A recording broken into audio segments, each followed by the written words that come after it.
On commence avec les news de la semaine. Vladimir Poutine qui a choisi son camp. Je sais pas si vous avez vu la déclaration de Vladimir Poutine. Qui peut interdire Bitcoin? Personne. Qui peut interdire l'utilisation d'autres moyens de paiement électronique? Personne. Bon, c'est pas forcément l'avis de Poutine qui intéresse, c'est plutôt ce que ça représente. On a vu ces derniers temps qu'on parlait beaucoup de réserves stratégiques sur Bitcoin, mais plutôt autour des États-Unis. La lumière était sur Trump. Mais au final, on est en train de se rendre compte que ça peut aussi venir de là où on s'y attend pas. Et la Russie, qui, pourquoi pas, serait en train de se placer, qui avoue que Bitcoin est inarrêtable. Donc on est quand même dans une situation là où il y a 3 ans, personne ne se positionnait. Les États n'en avait rien à foutre de Bitcoin. Maintenant, on a littéralement le président de la première puissance mondiale qui est pro-crypto, la Chine qui vient ouvrir les portes officiellement à l'écosystème, et la Russie, avec ce bon vieux Vladimir, qui avoue qu'on ne peut pas le stopper.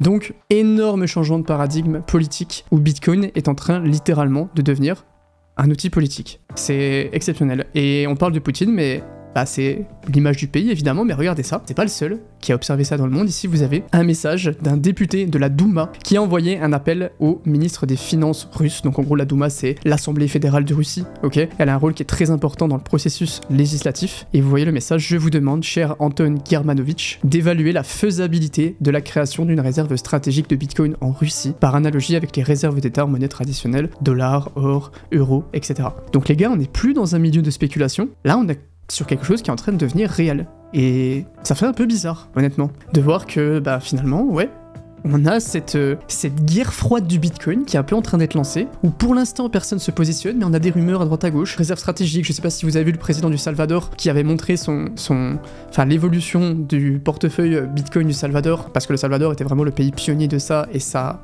mis la lumière sur le Salvador. Et là on a la Russie, là on a la Chine, on a les États-Unis qui sont un petit peu en train de se regarder dans le blanc des yeux pour dire ok, qui prend Bitcoin en réserve stratégique, qu'est-ce que vous allez faire, qui bouge en premier? Donc clairement ça va arriver. La question c'est plutôt de savoir quand ça va arriver et d'où ça va arriver. Mais c'est exceptionnel et on va vivre une année 2025 absolument exceptionnelle. MicroStrategy qui rachète, bon celle-là je pense qu'on va la voir toutes les semaines. Vous avez vu la dominance Bitcoin qui est remontée, c'est en partie grâce à ce bon vieux Michael Saylor de MicroStrategy qui a encore racheté 21 550 Bitcoin pour 2,1 milliards à 98 000 Bitcoin. Donc maintenant MicroStrategy qui a 423 650 Bitcoin en trésor, c'est colossal, c'est genre 2% de l'offre et quelques. C'est pas une blague ce qui est en train de se passer. C'est assez impressionnant et je vous rappelle que la prédiction de Michael Saylor c'est qu'ils vont acheter 42 milliards de Bitcoin, 42 milliards de dollars de Bitcoin, hein, commencez pas, sur les 3 prochaines années. 42 milliards les mecs. Donc il y a quand même un truc, c'est que depuis le début, Michael Saylor il dit un truc, il le fait. Donc, il y a de fortes chances que MicroStrategy achète 42 milliards de dollars de Bitcoin. C'est colossal, vraiment. MicroStrategy, j'ai une grosse conviction là-dessus. C'est du Bitcoin à levier, donc évidemment, ça va monter sûrement plus vite que Bitcoin, ça va descendre aussi plus fort que Bitcoin, mais c'est assez impressionnant, et sur du très long terme, je pense que MicroStrategy peut devenir plus gros qu'on le croit. On va le dire comme ça. Mais les gars, 42 milliards de Bitcoin, hein, c'est énorme. Exactement. Hop, hop, hop. Vous passez un bon moment, là. Mais il y a des gens actuellement qui passent un bon moment, alors qu'ils sont dans les 54% de non-abonnés sur Iril Off, et dans les 38% de non-abonnés sur Iril. Donc les mecs, si vous passez un bon moment, allez vous abonner, s'il vous plaît. On est à 77 000 abonnés, ça serait incroyable qu'on arrive à 80 000. J'aimerais juste que vous puissiez prendre, allez, 10 secondes de votre temps pour aller vous abonner aux 2 chaînes, Iril Off, chaîne secondaire, Iril, chaîne principale. Et c'est ça qui est aussi beau avec YouTube, c'est que tout est gratuit, je prends du temps de malade pour ces lives, d'accord? Je rate des matchs de Ligue des Champions, les mecs. Et vous, la meilleure façon de remercier, c'est d'aller vous abonner. Donc j'aimerais qu'on prenne juste 5 secondes, d'accord? Je vais boire 2 gorgées. Pendant 5 secondes, vous allez vous abonner, on n'en parle plus. Si vous êtes sur la rediff, c'est pareil.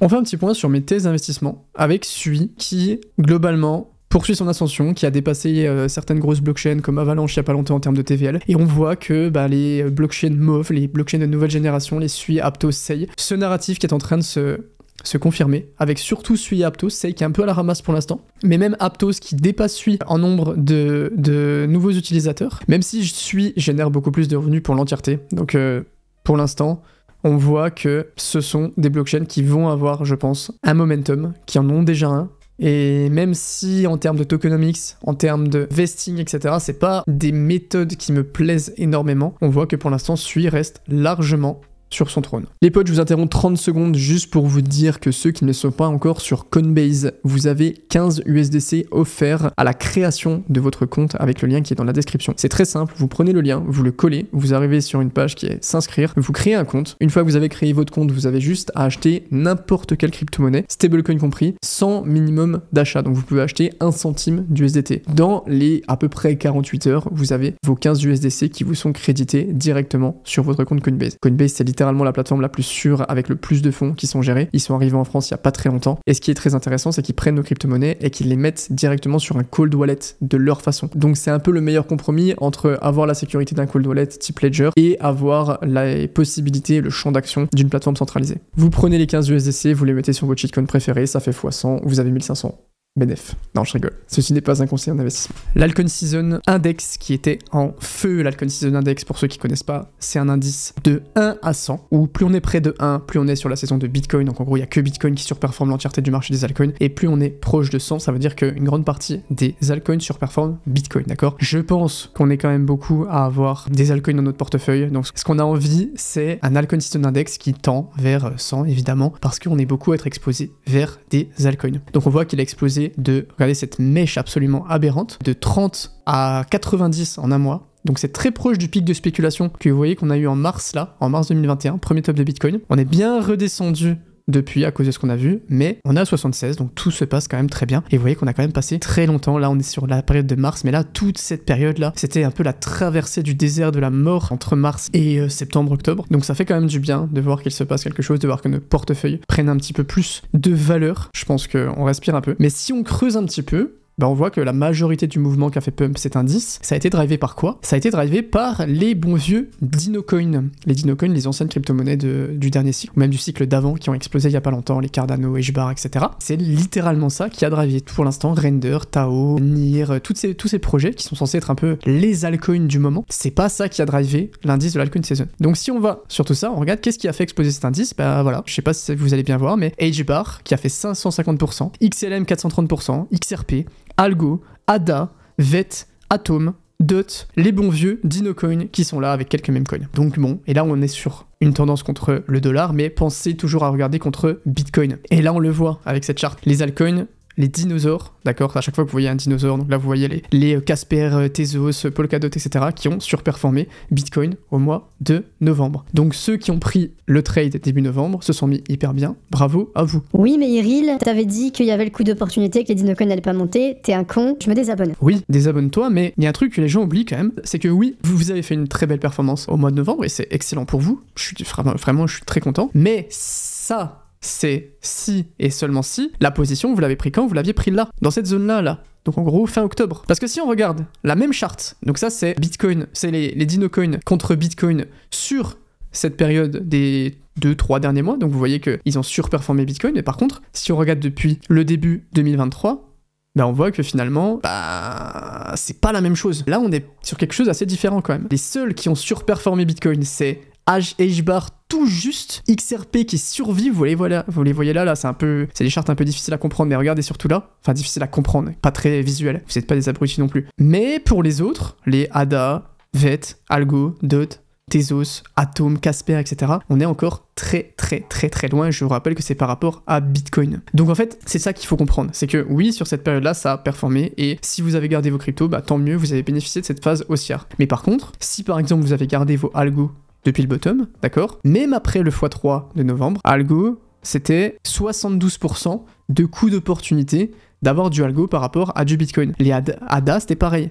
C'était 46%. Donc, il y a beaucoup de gens qui m'ont insulté quand j'ai fait ma vidéo sur le fait que les anciennes cryptos vont sous le cycle, parce qu'elle était dans un timing où genre ça s'est fait la semaine d'après. Mais il faut savoir que je maintiens absolument tout, c'est juste qu'il faut savoir dézoomer une charte, et je pense toujours que les anciennes crypto-monnaies vont complètement sous-performer le cycle. Et j'ai absolument rien contre Algo, il y a une très belle communauté, il n'y a aucun problème par rapport à ça, mais pour moi, ces crypto-monnaies-là ont été drivées uniquement, on va le voir après, par de la spéculation, tant mieux, mais à mon avis, c'est quelque chose qui n'est pas tenable pour la suite de ce cycle. Là, on a l'évolution de l'open interest depuis le mois de novembre. On voit que depuis le mois de novembre, alors il y a une petite erreur, je crois que c'est 8 novembre, d'accord, 8 novembre, Bitcoin représentait 50% du marché en open interest, et 8 décembre, les hodlers, donc les altcoins, représentent 40% du marché. Donc en gros, ce qu'il faut voir, c'est là, vous avez 44% pour les hodlers, donc pour l'ensemble des altcoins, excepté les plus grosses crypto-monnaies, et là ils étaient à 31%, donc la liquidité est en train de se diriger vers les alts. Petit point sur l'open interest, pour ceux qui viennent d'arriver, l'open interest c'est très simple, c'est en gros la somme de toutes les positions à levier sur un actif, d'accord? Donc ça permet soit de mesurer la demande institutionnelle, parce que les institutions adorent ce type de position, ok? Et comme c'est littéralement le cycle des institutionnels, bah forcément, c'est important de le regarder, ou ça permet aussi de mesurer le niveau de spéculation. Plus il y a de levier, plus il y a de spéculation, c'est logique. Donc si ça progresse tranquillement, organiquement, comme c'est le cas là, vous savez qu'on a une belle charte d'évolution, bah c'est que le marché gagne de l'intérêt tranquillement au fur et à mesure. Par contre, quand ça monte d'un coup, alors qu'il se passe absolument rien de spécial, bah c'est un peu bizarre. Est-ce qu'il y a une news vraiment bullish? Qu'est-ce qui se passe? Et vous allez voir que, ouais. Et là on voit que depuis novembre, bah la plupart des positions à levier était sur Bitcoin, donc plutôt safe. Mais voilà, sur le mois de novembre, début décembre, d'un coup, la spéculation s'est déplacée tranquillement de Bitcoin vers les hodlers, vers les altcoins, qui ont ramassé quasiment 15% des parts de marché. Mais la plupart des volumes de l'open interest se sont faits sur quoi? Sur les Dino Coins. Là par exemple, vous voyez qu'on a l'évolution de l'open interest de H-bar en mode, j'allais dire en mode hyper spéculation, mais j'allais dire le titre, ça n'a aucun sens dans une phrase. Mais vous avez l'évolution de l'open interest de H-bar. Pendant 2 ans, le néant absolu. En un mois, x10, littéralement. C'est clairement pas soutenable. Fondamentalement, H-bar, j'ai absolument rien contre ce projet, attention, hein, c'est jamais très personnel, mais fondamentalement, H-bar, en fait, je sais pas comment vous expliquer, mes bureaux dans l'endroit le plus désert, dans un village absolument paumé, d'accord? Il se passe rien, c'est bien pour travailler, mais il se passe rien. Bah, la zone où sont mes bureaux, c'est plus vivant que H-bar. Il se passe rien sur H-bar, c'est une île déserte. Clairement, le plus gros deck sur H-bar, c'est SaucerSwap, 80 millions de capitalisation, un truc comme ça. Et on voit que genre l'open interest, il a fait x10. Donc est-ce que c'est soutenable? Absolument pas. Il est déjà à moins 30%, on le voit, donc clairement, le marché n'y a pas cru. En fait, le marché ne croit pas que ça soit durable. Quand on a des gros mouvements comme ça, c'est intéressant de regarder comment les choses se passent. Et bah sur une session où l'open interest explose comme ça, c'est quelque chose de pas durable. Donc oui, les Dino Coins ont eu leur session, et je pense que H-bar va monter. Pourquoi? Parce que tous les altcoins montent en bull run. Donc oui, H-bar va monter, oui, ADA va monter, oui, XRP va monter, et il y aura sûrement quelques Dino Coins, et ADA, XRP, j'en sais rien, qui vont faire des surperformances. Par contre, sur l'ensemble de ces crypto-monnaies, Algo, VeChain, Chiliz, j'en sais rien, je pense que c'est exactement, c'est exactement la même chose qui s'est passé. Énorme pic d'open interest, alors qu'il s'est rien passé depuis 2 ans, et descendre de 25%, parce que c'est absolument pas durable. Donc, morale de ça, si vous avez réussi à driver cette période, bravo à vous. Pensez à prendre des profits, en tout cas c'est ce que je ferai, parce que j'estime justement que c'est une montée qui n'est pas durable, donc si on arrive à des niveaux aussi spéculatifs, c'est un peu comme quand on a une grosse news sur un projet, c'est intéressant de prendre des profits.